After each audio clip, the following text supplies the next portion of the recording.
sejam muito bem-vindos a mais um episódio do podcast Pode Crer. E antes de apresentar para vocês a minha convidada de hoje, não esquece de já se inscrever aqui no canal e ativar o sininho para você não perder nenhum episódio que tá ficando cada vez mais incrível. Toda vez eu recebo feedbacks maravilhosos, então não deixe de assistir os episódios anteriores também, que eu tenho certeza que vocês vão gostar muito dos conteúdos. E eu tenho trazido muitas terapeutas, muita gente falando aí sobre mentalidade, e hoje não vai ser diferente, gente, porque nós estamos entrando numa nova era onde a gente precisa sim se preocupar com essa questão de mentalidade, de aumentar o nível de consciência das pessoas. E hoje eu estou aqui com uma psicoterapeuta maravilhosa, que eu tenho certeza que vocês também vão amar o conteúdo dela. E além de conteúdo, ela tem uma história incrível. Então eu gostaria de apresentar para vocês a Rosilene Rocha. Seja muito bem-vinda! Muito obrigada, Camila. Obrigada pelo convite. Imagina. É um grande prazer estar aqui com você. Imagina, eu que agradeço você ter aceitado o convite. E, gente, eu conheci a Rose há pouquíssimo tempo, mas, assim, a gente super se conectou. A gente fala que, né, Deus não une pessoas, Deus une propósito, e eu acredito muito nisso. E eu me conectei muito com ela, e quando eu ouvi a história dela, gente, eu fiquei realmente impactada, porque é uma pessoa que transforma a vida de outras pessoas através da sua própria história de superação. Mas eu não sei se as pessoas que estão assistindo já te conhecem, então eu gostaria que você se apresentasse falando um pouquinho sobre quem é a Rosilene e o que você faz hoje, por que você faz o que você faz hoje. Fique à vontade para contar aí a sua história pra gente. Bom, eu sou Rosilene Rocha, sou casada com o Eduardo, mãe da Maria Eduarda, de 13 anos. Sou psicóloga há 22 anos. E este é um grande sonho realizado na minha vida, ajudar as pessoas a se ajudarem. Então, para mim, ser psicóloga hoje é uma missão. A psicologia é um chamado, na realidade. Mais do que uma profissão, para mim, ela é um grande chamado ao qual eu disse sim. Que legal. E agradeço a Deus todos os dias por ter... É um privilégio. Essa profissão, para mim, ela é um grande E privilégio. que salva vidas, né? Eu falo porque eu já tive muitas psicólogas que me ajudaram a compreender melhor, né? A gente mesmo, no autoconhecimento. Porque tem gente que acha que, né, o psicólogo, a psicoterapia, enfim, é só pra gente doida, é só pra quem tá passando por problemas. E eu falo, gente, é um autoconhecimento tão bom que serve pra tanta coisa. Sim. Pra tudo na vida, né? Então, assim, lógico, tem muitas vidas que são salvas através dos seus trabalhos, mas tem muita gente também que às vezes almeja algo grande e sem a ajuda de vocês, sem a ajuda de ter, né, para ter esse autoconhecimento, a gente não consegue sozinha, né? Então, eu sei muito bem da importância aí do seu trabalho, mas eu queria que você falasse o seguinte: sempre foi sua intenção ser psicóloga? Como que foi isso lá no comecinho da sua carreira? Você falou exatamente que é uma profissão que salva vidas. Eu posso dizer para você, ela, em primeiro lugar, ela salvou a minha vida. Olha. Tem todo um propósito, tem todo um significado e, como eu te disse, que é um chamado, é uma missão. Eu não sabia, não foi a minha primeira escolha de imediato. Né? A psicologia, ela aconteceu. Eu precisei de um psicólogo para me ajudar em algum momento. E ali eu descobri que era a minha missão, mas não foi sempre assim. E você falou do autoconhecimento. Sem o autoconhecimento, não teria a noção de tudo isso. Então, há 22 anos atrás, até antes, né? Porque são 22 anos de formação e mais 5 de estudo. Sim. Então, há 30 anos mais ou menos. Na realidade, nunca nem sonhava na minha vida que eu seria psicóloga. A minha profissão antes, né? Eu nasci no teatro. Então, o meu maior sonho, até aos meus 20 anos de idade, era ser uma grande atriz. Mas tinha alguém na família que te incentivou a querer ser atriz? Não tinha. Na realidade, não. A atriz não, mas é uma família de artistas. Ah, então tá explicado. Super explicado. Sim, principalmente do meu lado paterno. Legal. Meu pai canta maravilhosamente bem. Meus irmãos tocam, né? Então, toca violão. Então, eu nasci numa família muito alegre, sempre tocando e cantando. Então, já nasci no meio de tudo isso. Porém, uma coisa que me ajudou muito a me despertar para a vida artística foi a igreja. Então, eu nasci em berço católico e uma cidadezinha muito pequena, 15 mil habitantes em média. Eu falo, até a nossa diversão, de uma certa forma, da nossa infância, era o quê? Estar na igreja. Então, nós vivíamos na igreja o tempo todo. Cidade? Ribeirão do Pinhal, Paraná. Nossa. Norte do Paraná. Então, até hoje, deve estar em torno disso ainda, 13 a 15 mil habitantes. É uma cidade tão pequenininha que eu falo que do começo dela você já consegue enxergar o final e o começo da cidade seguinte. Caramba! Mas eu falo que a minha base é esta cidade. Eu lembro de cada detalhe. O pai do adulto é a criança.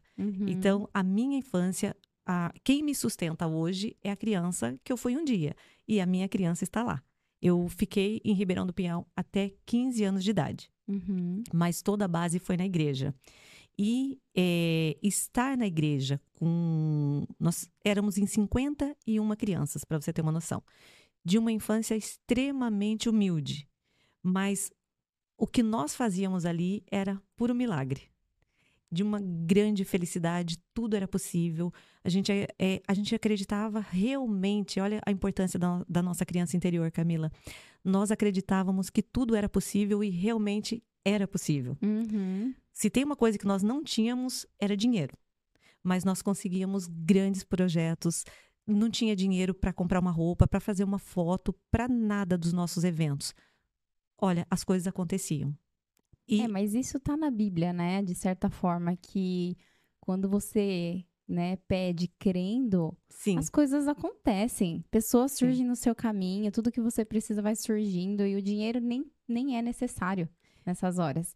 Porque Exatamente. a gente vê... Isso é operar milagres, né, na nossa vida. É a fé, é a crença, você acreditar no invisível. E que legal que você teve, né, esse entendimento desde pequena já com a sua família. Porque tem muita gente que na vida adulta que vai começar a entender como que realmente as coisas funcionam e a importância de ter essa fé. Sim. Né? E esta criança é tão interessante que o quanto ela fica adormecida em nós. Porque se nós não tínhamos dinheiro, o dinheiro não era o maior problema. As coisas aconteciam. Com apenas 7 anos de idade, entre 7 a 10 anos de idade, eu era líder de um coral infantil de mais de 50 crianças. Caramba! Quando eu olho as minhas fotos hoje, eu questiono aonde que essa criança esteve adormecida por tantos anos, por toda a minha jornada e por tudo que aconteceu na minha vida. Porque liderar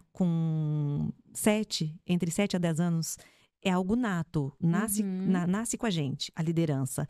E eu fui, até os 15 anos de idade, nessa liderança. Esse grupo de crianças cresceu e nós viemos para a adolescência. Eu continuei liderando um grupo de mais de 50 adolescentes até os 15 anos de idade. Que legal. Aí a história vem para Sorocaba. Ah, é? Faz muito tempo a gente então vem. Que vocês vieram. 35 anos, Camila. Ai, que porque legal. acabei de cinquentar dia 21 de abril, né? Gente, a gente até comemorou o aniversário dela essa semana, né? Porque a gente fez um evento aqui em Sorocaba, uma imersão, Levanta Mulher, o nome da imersão. E tivemos várias palestrantes lá no evento. E aí a Rosilene fechou o evento com chave de ouro. Teve muita gente te elogiando. E aí o marido dela ainda subiu no palco com um bolo. Foi muito emocionante. Depois vocês olham lá no Instagram que eu postei tudo. Mas que lindo, né? Então, assim, parabéns novamente aí pelos seus 50 anos. E vamos contar pra essa galera aí o que aconteceu com relação a toda a sua jornada. Como que foi quando você realmente decidiu ser uma artista? A sua família te apoiou? Como é que foi isso? Conta pra gente. Então, a criança que se tornou adolescente, no dia 21 de abril dos meus 15 anos, não era comum na minha cidade ter festa de 15 anos. Então, não tinha nem esse sonho de debutar mesmo e estava tudo certo. Ninguém me deu os parabéns dos meus 15 anos e eu achei muito estranho. Falei, nossa, meus amigos, ninguém me deu os parabéns. E mas até os 14 tinha, normal. Ok, isso. Só que no dia 21 de abril, nós estávamos com passagem comprada para vir embora para Sorocaba. Viríamos no dia 26. Então, eu falei, nossa, é o meu último ano com todos os meus amigos, com quem eu nasci e cresci junto com todos aqui. Por que ninguém me deu os parabéns? E por ser feriado dia 21 de abril, ninguém foi na minha casa naquele dia. E eu passei um dia triste, mas era uma cidade tão pequena que a gente encontrava todo mundo em todos os lugares. Mas ninguém me dava os parabéns. E por mais que eu lembrasse, porque para mim não tem problema, eu falar assim, olha, é meu aniversário, então, ei, tô aqui, eu nunca tive esse problema de ficar angariando nada. Eu vou lá e falo o que quero. Sim, lógico. Né? Olha, eu quero, é meu aniversário. Mas eu achei estranho. E aí, quando fui dormir, triste, porque nós vínhamos embora para Sorocaba, toda a família, a casa vazia, nós tínhamos vendido todos os móveis, nós tínhamos lá só um colchão para dormir aqueles dias, já tínhamos entregue os móveis que nós tínhamos, né, vendido. E aí, eu não entendi o porquê que ninguém tinha me dado os parabéns. E a gente foi dormir, acho que volta umas 10 horas, 10h30, mas eu não estava feliz naquele dia, justo no aniversário de 15 anos. Eu falei, será que eles não quiseram se despedir de mim? Será que eu fiz alguma coisa para alguém? E fiquei com aquilo. E fui dormir.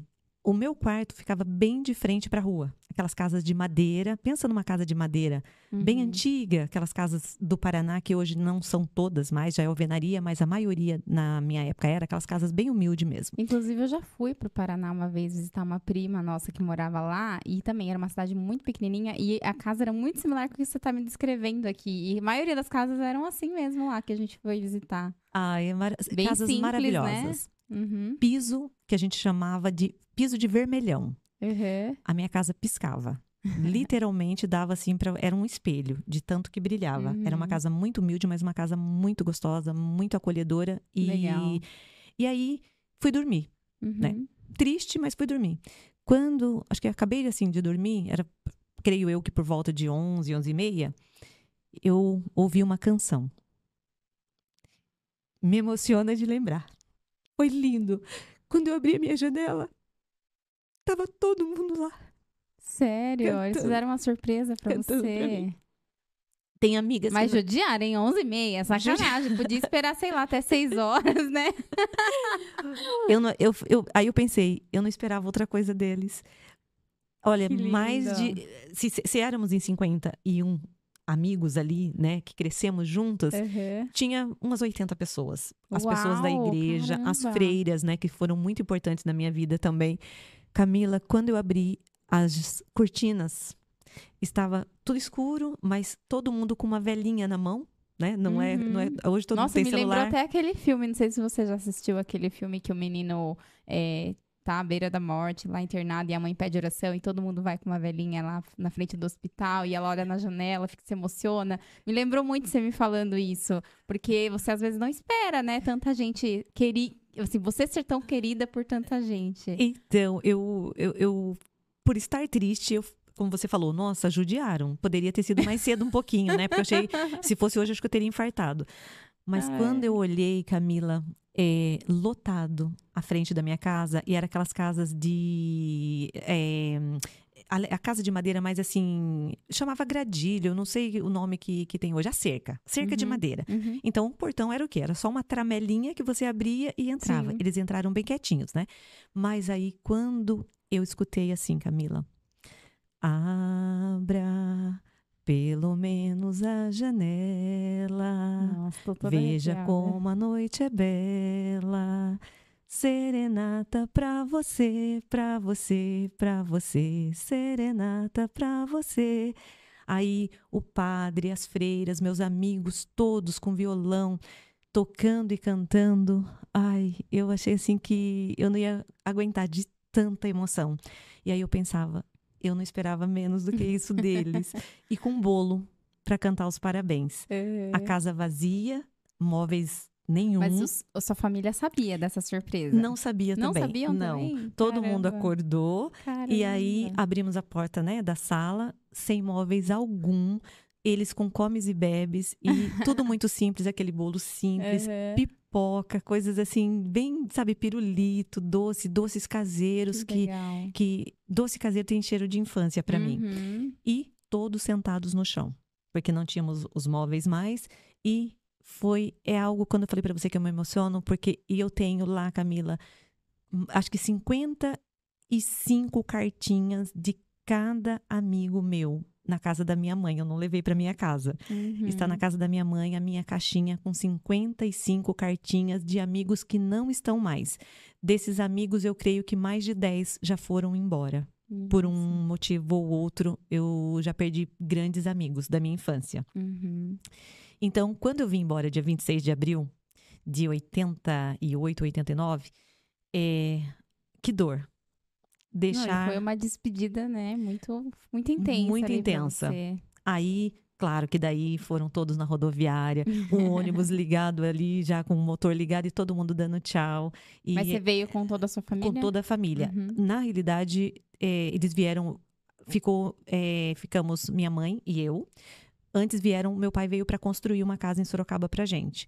Então, enquanto ele estava construindo, todos meus irmãos, eu tenho 3 irmãos, homens e uma irmã. Então, nós somos em 4 irmãos e, na realidade, eu tenho 4 irmãos. Nós somos em 5 e tenho um irmão que faleceu. E a minha história já começa aí, antes mesmo dela começar, porque eu venho depois da morte de um irmão. Então, a partir da morte desse irmão, tem todo um significado. A partir do falecimento dele, eu fui gerada num útero em luto. E o autoconhecimento nos leva a isso, porque se eu não soubesse de tudo isso, eu não entenderia o porquê da minha existência, o porquê de luta contra a depressão e também o porquê da falha na conexão com a minha mãe. Olha só. Não por falta de amor. E você, na palestra que você deu pra gente, você falou sobre a importância da gente desenhar nossa árvore genealógica e entender a nossa história, conhecer a nossa história. E às vezes a gente acha que a nossa história é quando a gente nasce, a partir do momento que a gente nasce. E é como você disse, vem antes disso, né? Você pode ter sido planejado, você pode não ter sido planejada. O que aconteceu antes de vir você? E que nem você falou, o fato, né, de você ter perdido um irmão antes de você ter sido gerada, isso também impactou na sua vida. Então, assim, no nosso inconsciente, a gente já tem, né, nas nossas células, memórias desse momento em que a gente nem existia. É bizarro isso, né? Mas depois de estudar muito, eu fui compreender isso. E eu achei incrível quando você falou isso, porque a gente é tão egoísta. Muitos de nós, eu me incluo nisso, tá? Nós somos tão egoístas que a gente só quer falar da nossa vida, do nosso hoje, do nosso presente. Mas você já perguntou como que foi a vida do seu pai, da sua mãe? Porque é aquela história, né? Pessoas feridas ferem. Então, às vezes, a gente julga os nossos pais, mas a gente não quer saber a história deles. Não é? Sim. Você deve ouvir muito isso lá, né? No seu consultório. O tempo todo. Mas hoje, do lado de cá, na poltrona da profissional psicóloga Rosilene Rocha. Mas eu já estive e continuo, porque não dá para ser psicóloga se você não fizer também psicoterapia. Fica um cego guiando o outro. Mas não foi sempre assim. De descobrir o meu autoconhecimento e a importância disso. É como você falou, Camila, é até mesmo bíblico. Nós respondemos por, no mínimo, 4 gerações.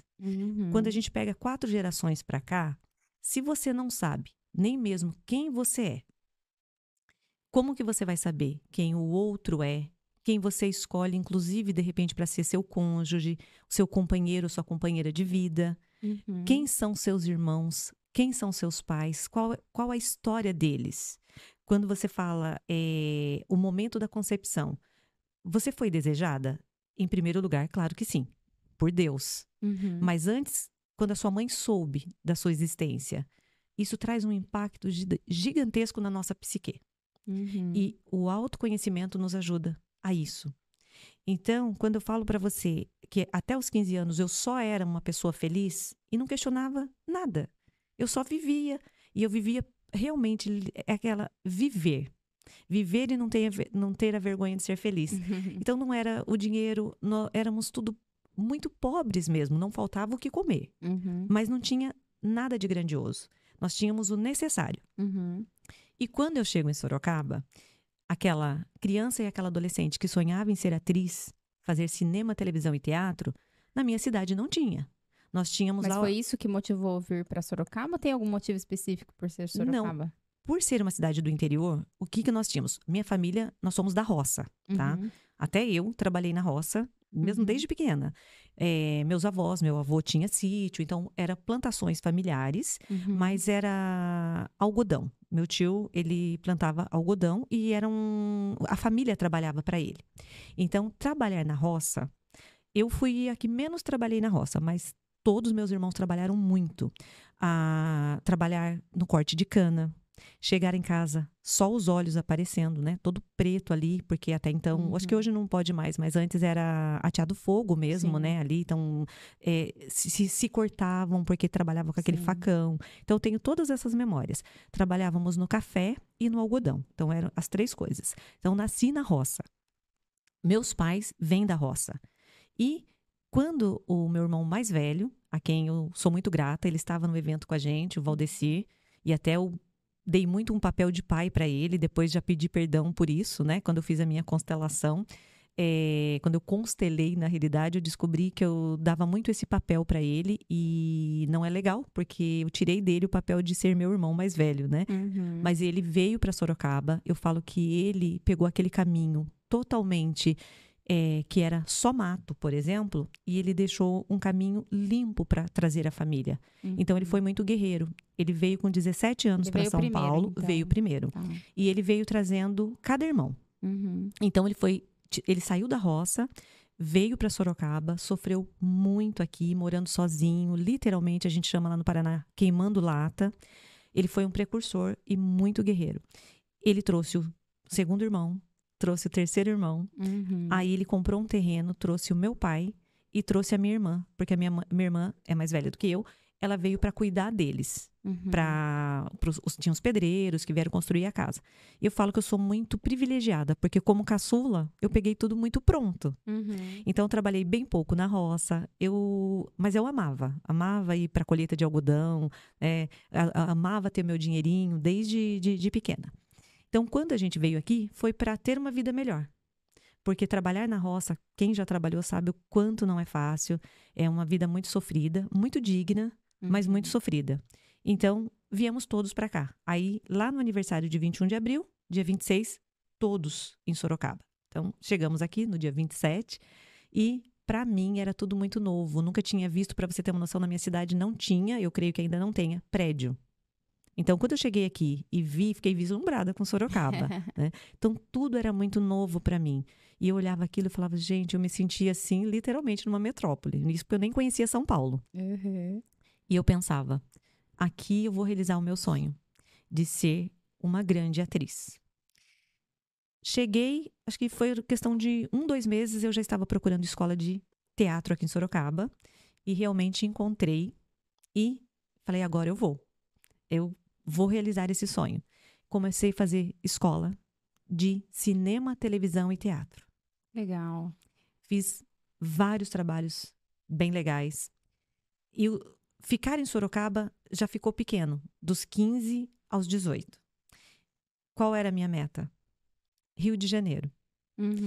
É lá que tem as grandes escolas. E as oportunidades estão lá, né? E eu falei, eu quero ir para o Rio de Janeiro fazer tablado e ser uma grande atriz. Então, eu era movida por esse sonho. E, dos 15 aos 18, muito estudando teatro. Era maravilhoso estar de frente das câmeras. E aí, para conseguir isso, ir embora, morar sozinha, com 18 anos de idade, eu precisava do quê? Ter um dinheiro para eu poder me sustentar lá no Rio de Janeiro. E este sonho foi... Eu vou trabalhar numa grande empresa. Em Sorocaba, nós temos ainda grandes empresas. Então, isso há 30 anos atrás, mais de 30 e poucos anos atrás, eu falei, eu quero a melhor empresa. Aquela criança dentro de mim que acreditava no possível, continuava ali. Camila, eu concorri com 400 pessoas quando abriram vagas para trabalhar nessa empresa. Geralmente era em dezembro e fechava para começar em janeiro. Cheguei lá, 400 pessoas na fila. No mínimo, né? A gente pegava uma senha. Eu peguei a senha já mais de 400. Minha carteira não tinha nenhuma experiência em indústria. Em nenhum momento eu pensei que eu não ia conseguir. Olha, de novo, a fé, Eu tinha certeza, nós sabíamos que tinha nessa empresa 4 vagas. E na fila, sempre fui muito de conversar com as pessoas, pegar amizade. E como eram muitas horas naquela fila, cheguei de madrugada, acho que umas 5 horas da manhã. Fui pegando amizade ali na fila, conversando com uma e com outra. Todos que estavam por perto de mim tinham 8 anos, 12 anos de empresa, de indústria.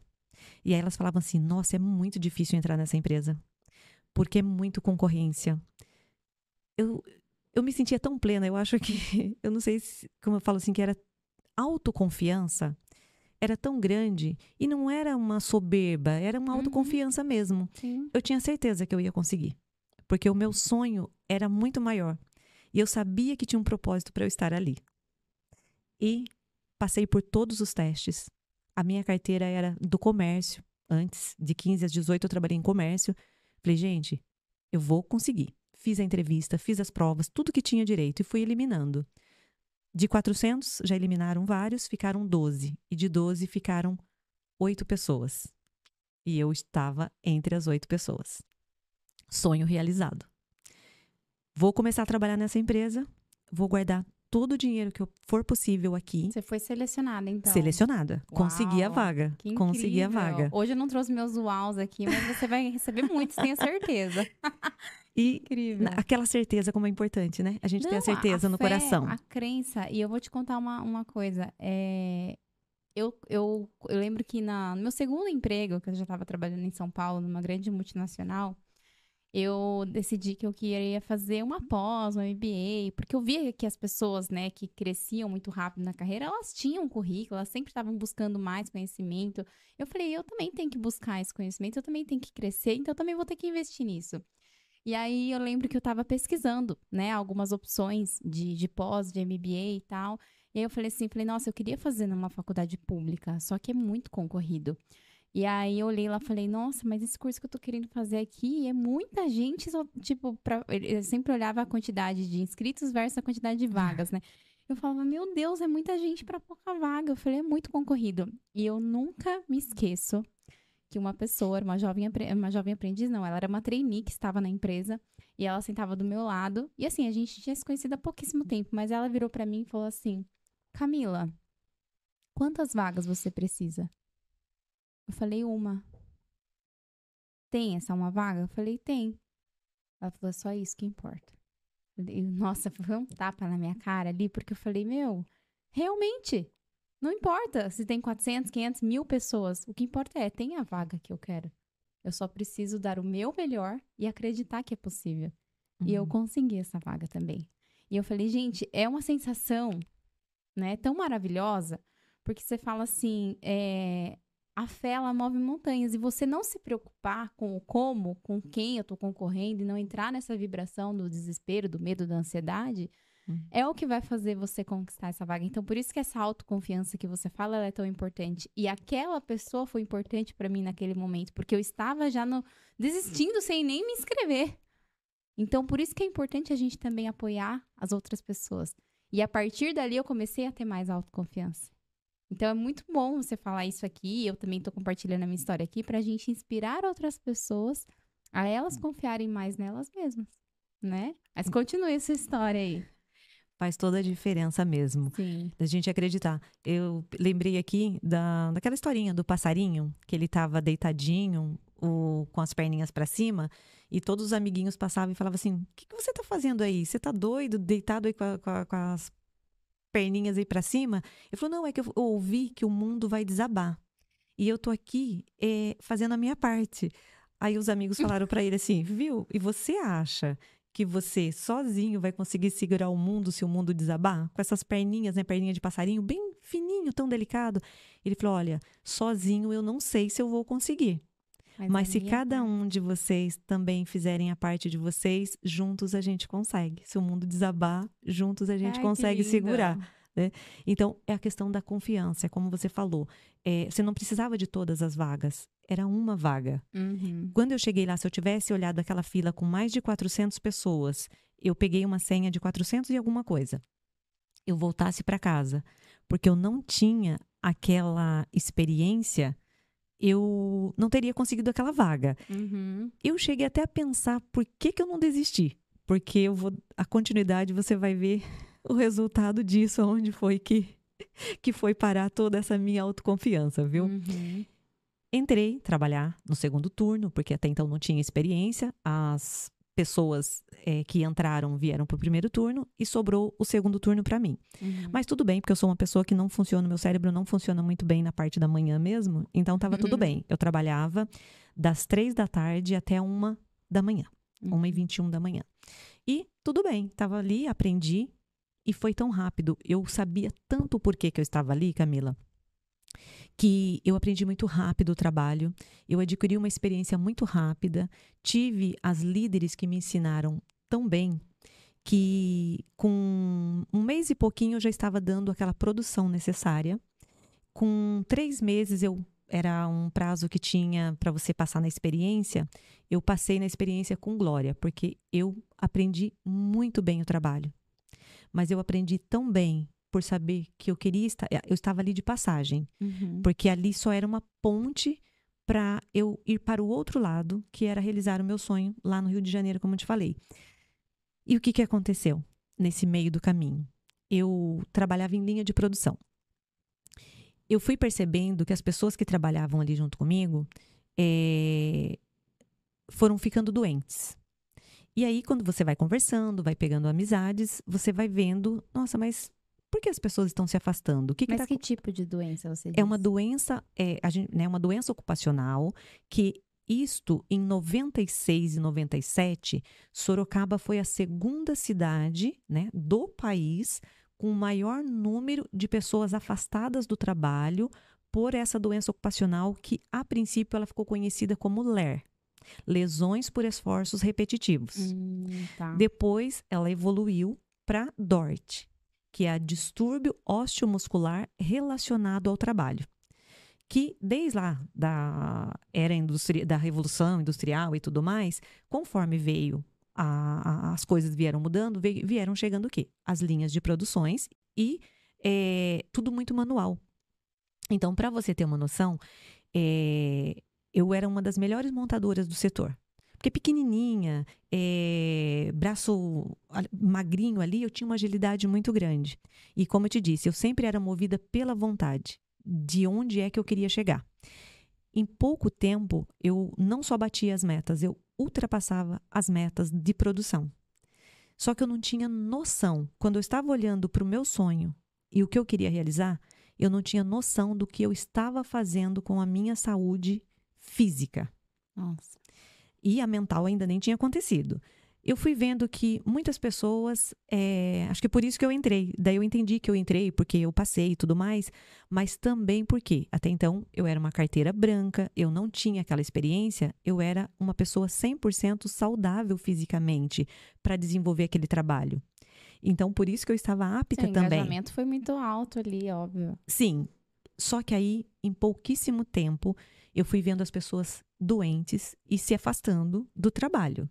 Só que as pessoas saíam e não voltavam mais. Mas eu, com 18 anos, 19, fazendo 19, eu não questionava nada. Eu só estava ali e a minha meta era lá na frente e eu não estava acompanhando o processo do que estava acontecendo. E não demorou muito.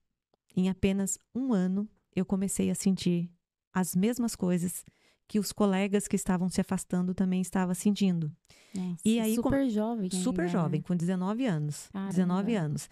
Só que, para quem sabe, né, como era, quem sofre com LER, porque LER-DORT não tem cura, é uma doença para sempre, mesmo que você faça a cirurgia, porque ela está relacionada aos tendões, e o tendão é um único órgão que, uma vez mutilado, mesmo que você faça a cirurgia, ele não se regenera. Só que eu não sabia de nada disso. E com 1 ano eu comecei com as dores fracas, aquela produção que eu cheguei a ganhar prêmios na empresa, porque eu me tornei um verdadeiro robô. E eu ganhava prêmios, e quanto mais prêmio eu ganhava, eu era modelo naquele setor, digamos assim, é um exemplo. Olha, e eles me colocavam para treinar as pessoas novas que chegavam também, porque eu desenvolvi uma habilidade tão grande e que eles queriam utilizar daquilo. Por quê? Eu cheguei, imagina, num período de 8 horas de trabalho, a ter 18 mil peças. A montagem. Então, você imagina fazendo um movimento 18 mil vezes e ele multiplicado por 2, porque você faz um movimento contrário também. Então, os meus tendões fraquinhos ali, eles duraram o quê? 1 ano. As dores começaram, eu não sabia o que era. Se você me falasse o que era LER, eu não sabia o que era LER, porque não era divulgado, não era falado sobre. E eu só sei que essas dores foram aumentando. E o que aconteceu? A minha produção começou a cair. Com 1 ano e meio, um pouquinho mais de 1 ano e meio, ela foi caindo. E aí, eu não aguentava. Você ainda ficou bastante tempo. Fiquei bastante tempo ainda. Caramba. Mas aí, o que aconteceu?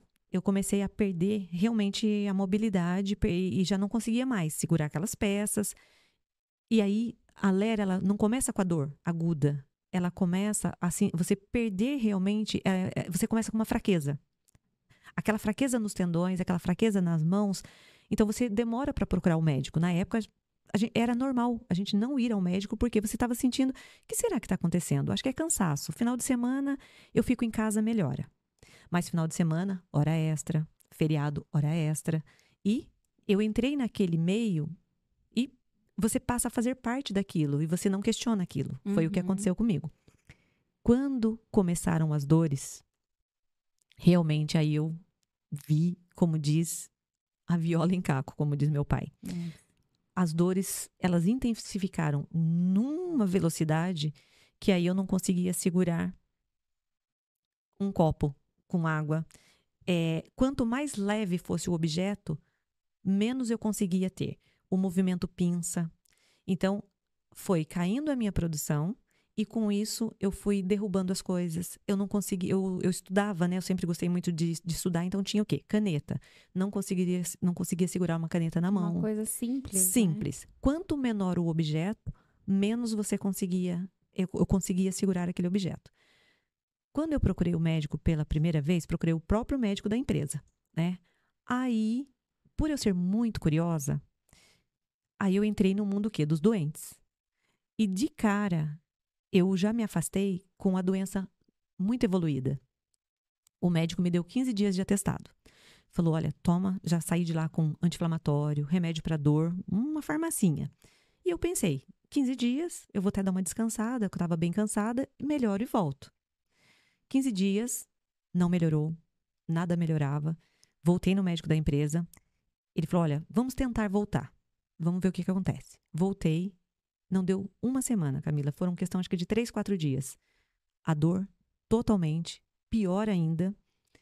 Aí ele me encaminhou para um médico do convênio, fora da empresa. Não era mais o médico do trabalho. Quando eu cheguei lá, na recepção já tinha aqueles colegas que eu não via mais. Tinha pelo menos uma meia dúzia naquela recepção. Eu falei, ué, o que vocês estão fazendo aqui? Aí que eu fui entender naquele momento que essas pessoas também estavam doentes e que eu estava padecendo de uma mesma doença que eu nem sabia qual. Nossa. E aí começou o calvário. Porque, se é o que eu posso dizer assim, né? É um sentido aqui só, porque imagina eu comparando um caminho do calvário. Mas até então eu não tinha consciência daquilo. Aqueles 15 dias passaram 30 dias. Aí, Rosilene, você tem que se afastar pelo INSS. Eu não sabia o que era um afastamento pelo INSS. Eu não sabia o que era fazer uma perícia médica. Eu nunca tinha passado por aquilo. Fiz e de primeira você vai precisar de 90 dias de repouso total. Coloquei lá uma tipóia, medicamentos. E mesmo assim eu achava, 3 meses, nossa, 90 dias. Termina isso, eu tô curada e volto a trabalhar. Mas esses 3 meses evoluíram para 6 meses, para 1 ano, para 1 ano e meio, para 2. E o pior, fazendo todo tipo de tratamento, fisioterapia todos os dias. Todos os dias eu fazia. E até então não sabia ainda um diagnóstico preciso. Até já se chamava LER, tá. Mas ainda não era algo muito divulgado.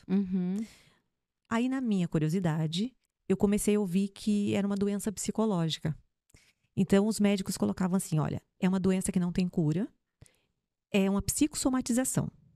Em nenhum momento foi falado que trabalhar numa linha de montagem, montando 18 mil peças, adoeceria os meus tendões a ponto de eu perder mesmo, né, a mobilidade, perder tudo que eu tinha ali, por exemplo, as minhas mãos, tudo que eu não podia fazer mais, foi dito para mim.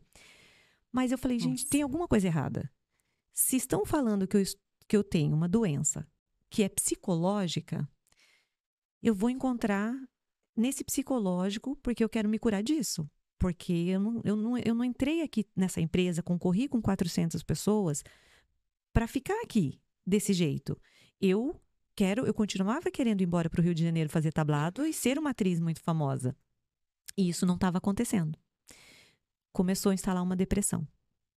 Mas foi comprovado cientificamente que é uma doença psicológica? Não, não é. Não é, né? Não então, é. Porque, assim, pra mim faz total sentido ser uma doença física mesmo, né? Por tudo que você explicou aqui.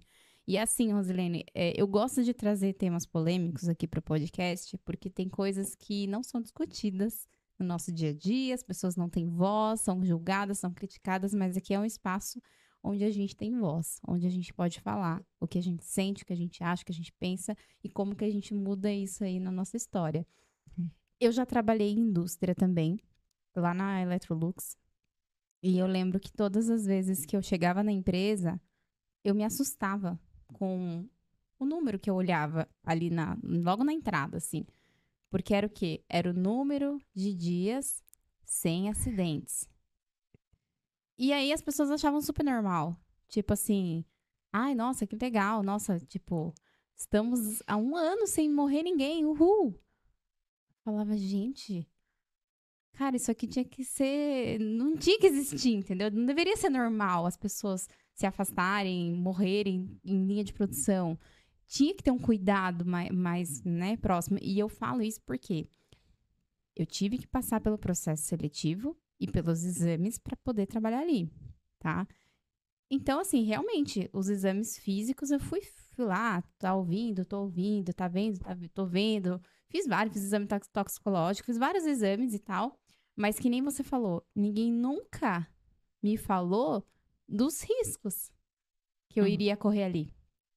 Lógico que uma empresa séria, ela vai ter todos os EPIs, vai ter toda a questão de segurança, e a Electrolux era uma empresa muito séria e realmente a gente tinha todo esse cuidado.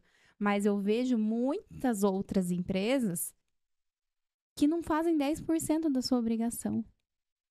E muita gente morre, é afastado, simplesmente por uma falta de orientação, uma falta de uma boa anamnese antes da pessoa entrar para saber se ela está apta mesmo ou não, e um acompanhamento desses profissionais. Porque você pode passar por esse processo para entrar na empresa, ok. Mas e aí? Você fica lá 1 ano, 2 anos, 3 anos, 10 anos e nunca mais fez esses exames de novo para validar, entendeu? E eu vejo isso acontecendo e tem já alguns documentários que saíram até na Netflix, de empresas que tomaram processos, assim, gigantescos, multas gigantescas, depois de muitos anos de luta de uma pessoa que teve uma perda ali da família e tal, enfim. Eu falo, gente, as pessoas, elas não olham para isso enquanto não é alguém de perto delas que vive isso. Exatamente. Então, assim, a gente tem que levantar, assim, esses temas e temos, sim, que lutar contra isso, né? A gente está hoje numa geração aí onde a tecnologia está muito avançada.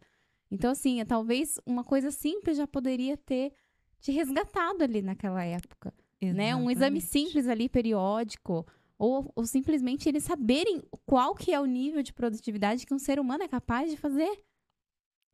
Mas você falou, a gente passa pelo exame admissional. Só. E eu estava 0 bala. Então, logo eu não entrei com aquela doença, com aquele problema. Mas quando falam que é psicológico, é uma forma o quê? De descartar, né? De descaracterizar, que é o nexo causal. Você falou que lá nessa empresa a qual você trabalhou, tinha... E era bem grande na entrada, porque todas as empresas aqui em Sorocaba também tinha, e nessa que eu trabalhei não era diferente, como se fosse uma bandeira. Ali, tipo, estamos 1 ano sem acontecer nada. Mas aí o que a gente vai descobrindo? As subnotificações. Porque tem muitas subnotificações. Então, pensa-se que faz 100 dias, sei lá, igual você falou, 1 ano que não tem acidente ali, mas porque não foi notificado aquilo. Exato. E nós estamos falando de doença física. Não é o tema de hoje, mas graças a Deus, a partir de março, nós temos agora a NR1, que fala exatamente da saúde mental. Porque até então você consegue comprovar uma doença física. Existe raio-x, ultrassom, ressonância magnética, que comprova. Mas e os danos mentais? Que, como eu te disse, né, só um adendo, nós não vamos falar sobre isso hoje, mas nós precisamos falar sobre isso. Sim. Acho que esse mês, o que mais se fala, mês de abril, em várias empresas, é falando sobre a NR1. Porque vai entrar em vigor agora, né? E assim, tem muita gente que não sabe ainda. Se você puder até dar um breve briefing pra gente do que é essa NR1, porque essa semana, especificamente, eu fui fazer um exame na minha cabeça, no meu cérebro, né? Que eu nem sabia que existia, um mapeamento, para fazer um tratamento de neurofeedback para aumentar a performance. Porque esse é um tipo de mapeamento, né, no nosso cérebro, que é realmente um equipamento ali, não é uma avaliação de um psicólogo, nem um terapeuta. Não, é realmente um sistema ali que está conectado com o meu cérebro que vai dizer o que o meu cérebro está mostrando ali no sistema, e ele vai falar, ó, a Camila tem tendência de ter TDAH, tem tendência de ter isso. Mas o que eu achei incrível é que, assim, tem tantas possibilidades e os sintomas são muito similares. Então, assim, é muito difícil realmente diagnosticar. Então, assim, por mais que a gente tenha uma tecnologia hoje que facilita, ainda assim podem haver, sim, algumas falhas ali de diagnóstico. E por que eu tô falando disso? Porque quando você falou assim pra mim, Camila, eu fui realmente percebendo ali que eu não estava bem, só que você ainda permaneceu um bom tempo. Porque você não tinha noção do que isso ia gerar. E às vezes você tá tão focada ali no teu objetivo, que é ir pro Rio de Janeiro, ser uma artista e tal, que você esquece do que você tá vivendo. Você tá tão focada no trabalho, onde você quer chegar, né? No seu caso era esse sonho, mas em outras pessoas são outros sonhos. E aí você vai se dedicando, se esforçando e trabalhando igual um doido ali. E tem muita gente que eu conheço que acabou desenvolvendo burnout e não percebeu. E já tinha muitos sintomas que poderiam ser identificados antes da pessoa entrar num estado mental extremamente grave. Porque eu conheço pessoas, inclusive próximas de mim, que foram parar na UTI recentemente e sem diagnóstico. E por quê? Começou com burnout. Muitas pessoas nem sabem o que é o burnout. Entendeu? Então, só explica pra gente um pouquinho o que é a NR1 e o porquê que você acha que só agora que estão desenvolvendo isso. Olha, se nós estávamos falando de uma doença palpável, mensurável, que constava por um exame, né? Como eu te disse, nem tanto num raio-x, mas um ultrassom já detectava, e isso não era dito, você imagina o quão camuflado fica os danos mentais, como eu te falei. A NR1, essa norma regulamentadora, e que, como você falou, né, que entrando em vigor, está se falando muito nela, muitos psicólogos estão trazendo esses temas, as empresas estão, que bom, falando sobre isso, porque não é mensurável, é como você disse. Se você falou que eu fiquei bastante tempo com dor, você tem noção do quanto eu piorei a minha situação, o quanto eu arrebentei com os meus tendões ali? Porque eles chegaram a um ponto de chegou muito próximo do arrebentar. Nossa. Não é romper ligamento, é arrebentar. E isso a gente faz com a nossa mente também. Então, quando a gente fala de nexo causal, antes você tinha que comprovar que você adquiriu, que você teve aquele problema de saúde ali, aquela doença relacionada ao trabalho. Depois, quando vem você ter que provar isso, fisicamente é uma coisa. Quando hoje já existe, a empresa é que tem que provar que você não adquiriu esse problema lá. Então, antes a corda arrebentava o quê? Só do lado do trabalhador. Porque era eu que tinha que estar, além de ter o problema, eu tinha que comprovar que eu tinha aquele problema. Eu tinha um exame admissional dizendo que eu estava apta para entrar e trabalhar naquela empresa. Mas aí eu fiquei doente e a culpa ainda era minha, porque era dessa forma que era vista. Então, hoje é só um começo, Camila, porque os danos mentais, a partir do momento que você estraga com o seu físico, a gente falava muito da ergonomia. eu não sabia que a cadeira que eu trabalhava, por exemplo, ela me daria 4 parafusos na minha coluna. Nossa. Eu vou passar pela 7ª cirurgia, que eu falei lá na palestra. Não é só relacionada à doença ocupacional, mas eu ganhei, há 5 anos atrás, uma artrodese. Então, eu tenho consequências daquela doença ocupacional, até hoje na minha vida, que eu vou carregar para sempre. Quando eu fui mãe, eu não conseguia segurar a minha filha nos braços. E isso não tem dinheiro algum que pague. Você pode entrar com uma indenização de danos morais, você pode entrar com uma indenização pedindo mesmo o que você quiser ali. Tem danos que o dinheiro não paga. Dos 20 anos aos 30, para mim, é a melhor época da vida de um ser humano, onde você está estudando, você tem todo o gás, você tem todo o vigor. E eu digo que os melhores anos da minha vida ficou na doença. Você teve sua filha nessa com empresa. quantos anos? Eu tive a minha filha com 36. Mas eu demorei bastante. Claro que eu casei já com 30 anos também, mas eu demorei muito para me abrir para a vida, porque o meu maior medo era não conseguir carregar a minha filha nos braços. Porque eu não conseguia, como eu disse para você, eu me queimava muito. Qualquer coisa que eu tivesse que pegar que fosse quente, eu tinha que tomar muito cuidado. Hoje, o movimento da minha mão, se eu apertar a sua mão, medir isso mesmo num exame de eletroneuromiografia, você vai ver qual a capacidade de força que eu tenho. A minha força hoje é a força de uma criança. Eu praticamente não tenho força nos braços. Qualquer movimento que eu faça, os meus tendões...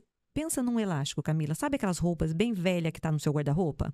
E que aquele elástico, quando você puxa e faz isso? Os meus tendões são exatamente assim. Nossa. Então, para quem entrou ali só para trabalhar 2 anos e não ficar ali, eu danifiquei os meus tendões dos membros superiores, a minha coluna, porque os tendões, ele que sustenta, ele segura os músculos do seu corpo. Uma vez que eles estão afrouxados e eles estão totalmente bambos, por exemplo, e inflamados, isso vai para uma bursite, vai evoluindo. Então, a tendência é o quê? Não é melhorar, é piorar. E é uma doença degenerativa e progressiva. Sorocaba, como eu te disse, ficou sendo a 2ª cidade com o maior número de pessoas afastadas pelo INSS entre 96 a 2000. Só perdia para Campinas. Para a cidade de São Paulo, aliás, ela ficou sendo a 3ª porque tinha a cidade de São Paulo, Campinas e Sorocaba. E aí, como eu falei para você, assim, que eu não me conformava que uma doença atrapalhasse todo o sonho de uma criança, de uma adolescente, de alguém que acreditava na vida. Sim. E eu sempre fui muito inconformada. E quando eu comecei a estudar sobre essa doença e vi que ela não tinha nada de psicológica, estavam mentindo para mim. Estavam tentando tirar o deles da reta. Exatamente. Aí eu fui voltar lá em 1700 e bolinha, e estudando a grande revolução, estudando a revolução industrial. Estudar sobre a revolução industrial, para mim, foi a melhor coisa do mundo.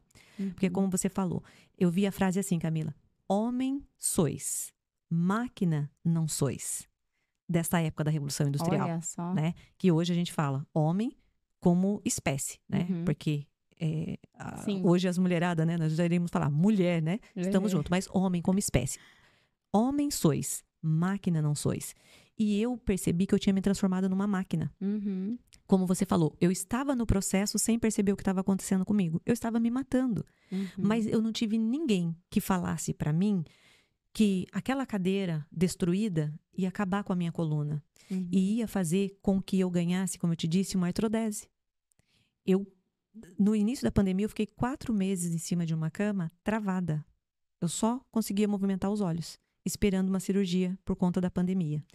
Então, e eu sei que o 50 que eu acabei de fazer, ele não é o mesmo, assim como o 60 também, se eu chegar até lá, 60, 70, 80, eu tenho totalmente a consciência das complicações que eu tenho, que eu tive, que eu tenho e terei por causa dessa doença.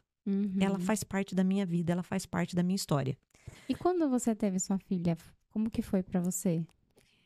Já a hora que ela nasceu, vindo pra amamentar, quem segurou ela para eu amamentar foi o meu marido. Mas você Você falou que era o seu maior medo. Você conseguiu superar isso? Consegui. Eu tinha muito medo de derrubá-la. Então, tudo que eu ia fazer era com ela sentada. Comprei aquele canguru, comprei tudo que tinha direito, porque Você foi adaptando, eu fui adaptando. E, como você falou, a terapia ocupacional, ela ajuda muito, que também é uma profissão maravilhosa, que ajudou muito os portadores dessas lesões na época. Porque eu tive que adaptar tudo, a minha casa ficou totalmente adaptada. Então, para lavar, passar, cozinhar, o meu varal hoje é um varal super baixinho, porque eu não consigo, qualquer movimento que eu tenha que erguer um pouco mais a posição dos meus braços, eu não consigo. Estender a minha cama, arrumar a minha cama. Então, implicou em tudo na minha vida. E olha, isso que a Rosilene tá trazendo aqui, gente, é importante vocês olharem para essa história, escutarem essa história e refletir aí na sua vida. Qual é a sua queixa hoje? Porque algo tão simples, né, como poder carregar seu próprio filho, poder estender uma roupa no varal, coisas tão simples, eu tenho certeza que para você era um milagre. Então, gente, aonde que tá a sua gratidão hoje aí? Só reflita sobre isso, porque nada é à toa. Rosilene não tá aqui na minha frente à toa. E eu também não tô falando isso aqui pra você à toa, né? Então, às vezes, a gente deixa de agradecer por coisas tão simples na nossa vida e a gente só dá valor quando perde. E eu, ouvindo você agora, eu fico pensando, eu falei, caramba, tudo isso que ela tá falando que ela não conseguia fazer e muitas coisas você talvez até hoje não consiga fazer, eu faço todo dia e nunca me agradeci por isso. Então, essa mensagem também é pra mim, né? Então, pra gente refletir aí sobre algumas coisas na nossa vida, né? Por isso que eu falo que você é luz na escuridão. Às vezes a gente acha que tem um problema, mas quando eu olho pra tua história, eu falo, vamos voltar, vamos compreender, né? O que estamos fazendo aqui, o que viemos pra fazer e ser mais gratos mesmo. E eu entendo que nesse processo aí que você viveu, né? Você acabou, obviamente, tendo que desistir ali, né, do seu sonho de ser artista. Mas como que foi que você realmente chegou na psicoterapia, a ser psicóloga? E eu imagino que seja porque você viveu o processo. Você precisou de psicólogos para te ajudar. Porque eu imagino que o quanto que isso não te abalou mentalmente. Sim. Você simplesmente, super jovem ali, ficar totalmente limitada, né? Eu vi meus sonhos literalmente indo embora. Porque aí veio a depressão. Como saiu da rota que eu tinha, dos sonhos, eu vi meus sonhos todos indo embora. Eu já fazia teatro, eu passei... Essa depressão veio muito antidepressivos. E a sua autoconfiança que você tinha... Foi embora junto, foi pro ralo. Eu tive uma queda de cabelo gigantesca por causa das infiltrações, que eu tive que fazer inúmeras infiltrações. Eu tive muita alergia e eu comecei a ganhar muito peso. Então, o cineasta com o qual eu trabalhava na época teve um teste para um filme. E ele falou, Rosilene, eu queria tanto você nesse papel. Ele falou, mas dá uma olhada aqui no vídeo como que ficou. Olha o seu cabelo, como que tá. E ele falou, não ia ficar legal usar uma peruca. E assim, ele era muito honesto. Nossa. Eu já estava tão fragilizada, ali foi a gota para mim, Camila. Nossa. Quando ele olhou, ele falou assim, dá uma olhada quantos quilos você ganhou. Porque eu comecei a inchar muito por causa dos anti-inflamatórios e das infiltrações, por causa do corticoide. E quanto mais eu entrava em depressão, eu fui no fundo do poço. E eu precisei chegar no fundo do poço. Quando eu cheguei no médico do trabalho, Camila, um dia, eu pedi a Deus assim que eu não queria mais viver aquilo. E precisava ir no médico a cada mês, porque precisava levar os papéis para a empresa e mostrar assim, ó, tô aqui, tô viva e continuo afastada. E em 2000 veio a aposentadoria, foi pior ainda, porque daí em 2000, Camila, no ano de 2000 eu estava com 25 anos, né? Tava 24 para 25. Eu acordei num belo domingo com o meu nome no jornal, um jornal aqui de Sorocaba, não sei se existe ainda esse jornal, mas com uma lista, acho que eram umas 4 páginas com o nome de pessoas, quando eu te falei que Sorocaba tinha muitas pessoas jovens, Nossa. Camila, aposentada por invalidez. Meu Deus. Então, no auge da sua carreira, não bastasse afastada, eu estava aposentada por invalidez. Quando eu recebi essa notícia, o meu irmão trouxe o jornal e falou assim, olha, o seu nome está no jornal, você está aposentada por invalidez. Eu achei que ele estava brincando. Nossa, você soube através de um jornal? De um jornal. Gente, de um que absurdo, jornal. Que insensibilidade. E eu já tinha pedido para a empresa que eu queria sair daquele... Mesmo que eu tivesse que pedir a conta, eu falei, eu não quero isso para mim, eu não quero isso para mim. Mas resumindo, veio a aposentadoria por invalidez, um rótulo na testa, aí a depressão despencou.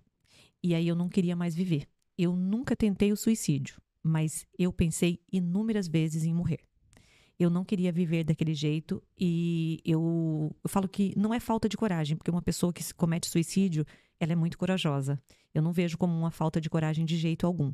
Eu queria matar aquele sofrimento. Aí, o que acontece? Eu precisei de uma psicóloga. O médico da empresa, para você ter uma noção, eu nunca vi isso, Camila. Um médico da empresa fazer isso. Ele falou, Rosilene, eu senti que você não ia chegar na sua casa. Porque a empresa, ela fica numa avenida muito...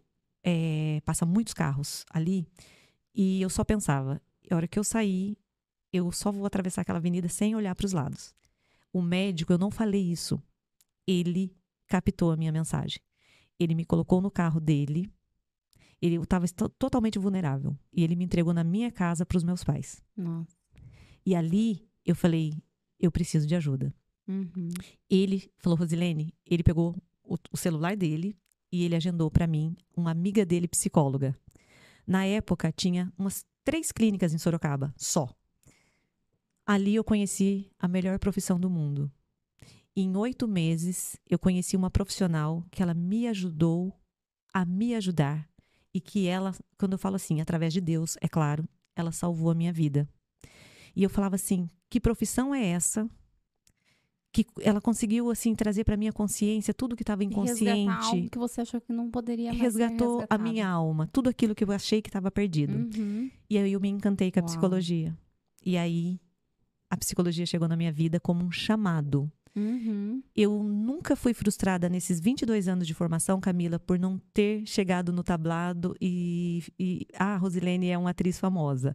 A psicologia, ela me preencheu de uma forma que, quando eu disse sim por inteiro. E a transformação que ela fez na minha vida é o que eu tento, pelo menos, levar um pouco disso para a vida de cada pessoa que chega no meu consultório. E eu sempre acredito que, né, da nossa maior dor vem o nosso maior propósito e que nada acontece por acaso, né? Então, não é que, você teve seu sonho interrompido e aquilo morreu. Não, aquilo se transformou em algo muito maior, que talvez você nem imaginava, do seu poder. Porque talvez como atriz você não impactaria as pessoas como você impacta hoje como psicóloga. E essa é a sua missão. E eu vejo isso em você. Eu vejo o quanto você ama o que você faz, né? E assim, eu admiro muito a sua história, né? Honra a sua vida por você estar aqui com a gente hoje. Eu vejo a alegria nos seus olhos, no seu sorriso. Eu falo, gente, depois de tudo que ela passou, ela ainda tem muitos motivos para estar aqui. E eu tenho certeza que o seu propósito é o que faz isso acontecer. E eu queria saber também, Rosilene, quais são os próximos passos aí? Como que você considera hoje que você vai ser a transformação agora nesse mundo, com essa missão, diferente da missão que você achou que seria um dia? Não era os palcos, mas de uma outra forma. O palco da vida. Uhum. Depois de 22 anos como psicóloga, daí é óbvio que eu tive que passar por uma desaposentação, porque senão não poderia exercer a minha profissão. Até isso tentou ser roubado de mim, mas como você falou, o chamado foi muito maior. Depois de 22 anos, fora dos palcos, estou aqui agora falando com você, tudo novo para mim nesse momento, parece que eu estou voltando lá atrás há 30 anos. Mas tem algo chegando, tem um neném chegando, eu falo que eu estou gestando, mas já estamos aí finalizando, logo chega o Instituto Vencer. E é vencer com S, porque como psicóloga, a minha linha de trabalho é o autoconhecimento, desenvolvimento humano. Então, não faz muito tempo que surgiu no meu coração o desejo de levar algo maior. Então, legal. O Instituto Vencer com S para vencer com C. Uau! Ele vai falar de autoconhecimento, vai trabalhar desenvolvimento humano de pessoas, de forma geral, casais, famílias e empresa. Que incrível, que incrível. É uma volta. Eu falei que eu dei uma volta, não é voltar no mesmo lugar, não é um 360, mas é olhar para trás e ver que eu tenho um grande conhecimento que agora transformou-se num produto e daqui a pouco vai estar sendo apresentado aí o nascimento do Instituto Vencer. Que incrível, super feliz por você, já estou curiosa também para saber aí como vai ser isso, quero fazer parte disso também como sua mentora hoje, quero poder te ajudar também no que você precisar, porque eu tenho certeza que através desse instituto muitas vidas serão transformadas. E Roselene, para a gente encerrando aqui, né, por mim eu passaria horas aqui conversando com você, que eu sei que tem muito mais para a gente conversar, mas como o nosso tempo é limitado, eu queria que você encerrasse aqui o nosso programa de hoje falando com as pessoas que não estão cuidando da sua saúde física e mental e estão 100% cegas só ali no workaholic, né? Aqueles trabalho.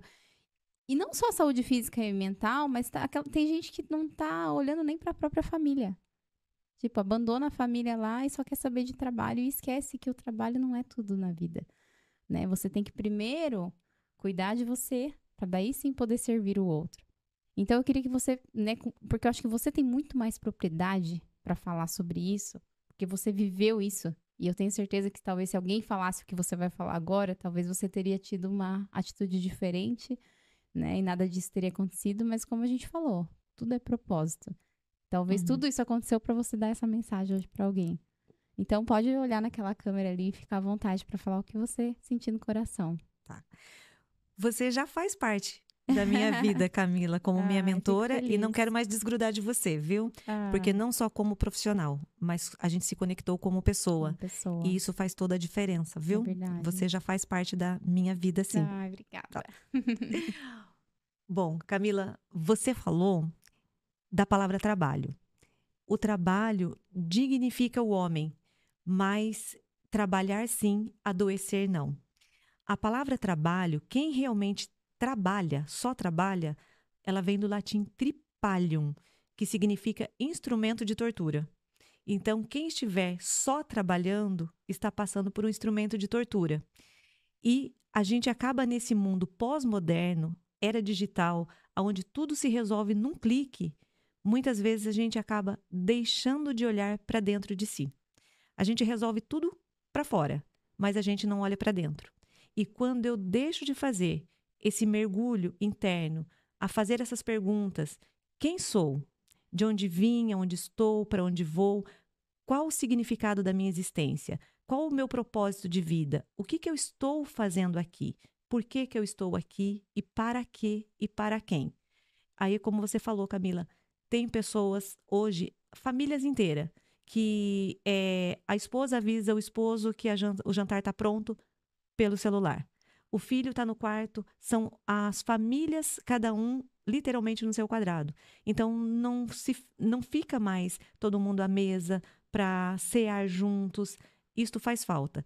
E o ser humano, ele não nasceu para ficar sozinho. Nós somos um ser que nascemos para nos relacionar. Nós somos um ser social. E isso faz muita falta. Então, se você sente que tem algo que está faltando, que tem um vazio, muitas vezes esse vazio ele pode ser preenchido justamente por você, por uma falta de você conseguir olhar para você mesmo. E se você não conseguir fazer isso sozinho, tem sempre um profissional, principalmente, puxando a sardinha um pouquinho aqui, os profissionais da área da saúde mental. E eu, Rosilene Rocha, vou estar sempre aqui para te acolher, para te receber e fazer o meu melhor sempre para ajudar você a ser a sua melhor versão, como eu hoje também sinto que eu estou aos 50 anos buscando ser a minha melhor versão. É isso. Uau! Mil uaus para você. Gente, que incrível! Que conversa maravilhosa, que história linda e que mensagem linda pra gente encerrar aqui. Então, só tenho a agradecer você por compartilhar, por se entregar, por se permitir mesmo ser essa melhor versão que você já está sendo. Desejo muito sucesso aí nesse seu novo projeto. Como eu já falei, conte sempre comigo. E em breve, gente, ela vai deixar mais informações para vocês. Eu vou deixar aqui também o contato dela para quem quiser conversar, quem quiser marcar um bate-papo, quem quiser consultar também ali com ela. Né? Eu acho que a gente está sempre buscando sermos pessoas melhores. E se a gente tiver pessoas boas, bem intencionadas e que tenham capacidade de compreender a nossa dor, com certeza vai ser muito mais fácil você lidar com esse processo aí de transformação. Então, muito obrigada mais uma vez e vemos vocês no próximo episódio. Tchau, tchau. Muito bom.